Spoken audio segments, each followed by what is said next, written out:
Roadmap ঘোষণা না হলেও নির্বাচন কেন্দ্রিক মোর্চা গঠন নিয়ে তোড়জোড় শুরু করেছে রাজনৈতিক দলগুলো। একদিকে বিএনপি তাদের পুরনো মিত্রদের আবার কাছে টানার চেষ্টা করছে, অন্যদিকে ইসলামী দলগুলোকে নিয়ে নতুন জোট গঠনের চেষ্টা করছে জামায়াতে ইসলামী। বিশ্লেষকরা বলছেন, নির্বাচনকে কেন্দ্র করে জোট গঠনের এই প্রক্রিয়া দেশের রাজনীতির অনেক পুরনো সংস্কৃতি। ভোটের মাঠে সুবিধাজনক অবস্থায় থাকতে গঠিত হয় এসব জোট। মাজাল ইসলামের রিপোর্ট। অন্তর্বর্তী সরকার ক্ষমতায় আসার পর থেকেই বেশ জোরালো হয়েছে ইসলামী দলগুলোর কার্যক্রম। নির্বাচনকে সামনে রেখে এবার শুরু হয়েছে তাদেরকে এক ছাতার নিচে আনার কার্যক্রম। একই সঙ্গে ভিন্ন রাজনৈতিক অঙ্গন থেকেও চলছে ইসলামী দলগুলোকে কাছে টানার চেষ্টা।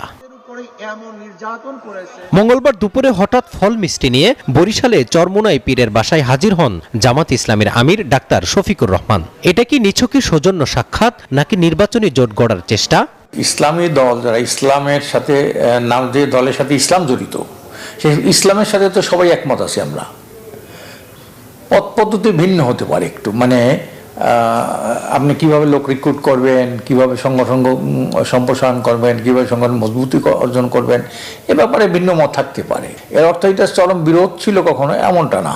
আগামী নির্বাচনে আমরা একক কোনো আসনে ইসলামপন্থী এবং দেশপ্রেমিক যে দলগুলো আছে ঐক্যমতের ভিত্তিতে একজন করে প্রার্থী দেব আমরা। জামাত ইসলামী বাংলাদেশের নেতারা বলছেন, বৈষম্যহীন বাংলাদেশ প্রতিষ্ঠায় ঐক্যবদ্ধ হওয়ার তাগিদ থেকেই তারা ইসলামী আন্দোলন, হেফাজতে ইসলাম বাংলাদেশ সহ বেশ কিছু দলের সঙ্গে আলোচনা চালিয়ে যাচ্ছেন। জামাত ইসলামী, চরমোনাই, হেফাজত আরো অন্যান্য যা বলেন, আমাদের এই আলাপ আলোচনাগুলো আমরা করছি যে আমরা কতদূর কাছাকাছি এসে জনগণের যে প্রত্যাশা, ছাত্র জনতার যে রক্তের ঋণ, এটা আমরা কতটুকু পরিশোধ করতে পারছি। সেই জায়গা থেকে আমাদের ডায়ালগ, আমরা আশা করছি সেই জায়গায় হয়তো আমরা সফল হব ইনশাআল্লাহ। এদিকে বিএনপি নেতারা বলছেন, ফ্যাসিবাদ বিরোধী সকল শক্তিকে এক ছাতার নিচে আনতে তারা কাজ করছেন।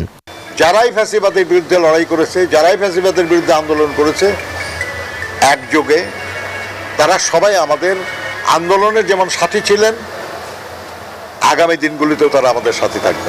রাজনৈতিক বিশ্লেষকরা মনে করেন, নির্বাচনকে সামনে রেখে রাজনৈতিক জোট গড়ার প্রবণতা নতুন নয়। এখানে আদর্শিক মেলবন্ধনের চেয়ে ভোটের পাল্লা ভারী করার লক্ষ্যটাই মুখ্য হয়ে ওঠে।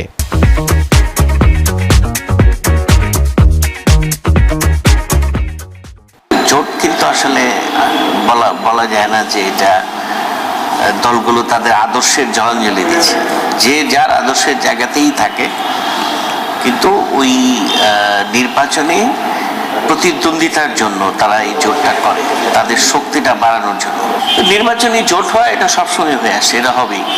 নির্বাচনের আগে জোট ভাঙ্গা গড়ার এই প্রক্রিয়া শেষ পর্যন্ত কোথায় গিয়ে দাঁড়ায় তা জানতে অপেক্ষা করতে হবে ভোটের তফসিল পর্যন্ত। মাজহারুল ইসলাম, নিউজ 24, ঢাকা।